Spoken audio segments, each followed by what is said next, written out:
Welcome back to Tiny Mic Tuesdays, where we highlight town departments and happenings. Pickleball is recognized as the fastest growing sport in the country. The sport was originally created in the 1960s and combines tennis, badminton, and ping-pong.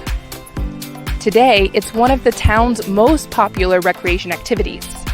To accommodate residents and give them more spaces to play, the town has 2 current projects to add outdoor pickleball courts at 2 of our parks. We're going to talk to our Parks and Recreation Director, Kristin George, today to learn a little bit more about these projects. Let's go. Kristin, how many outdoor pickleball courts will there be, and where will they be located? We have 2 projects that we're currently working on, one being here at Abacoa Community Park, and we will see the construction of 5 dedicated pickleball courts right here on top of this existing roller hockey rink. The other location is at Jupiter Community Park in the north end of town, where we'll be constructing 8 pickleball courts on top of 3 existing tennis courts. And how did you choose these locations?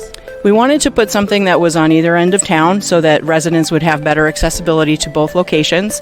And also both are lit by athletic lighting currently, so that will increase play into the evenings at both locations. And I know residents are so excited to get out on these courts and play. When can they expect to do that? We're hopeful that the courts will be constructed by late summer, early fall of 2023.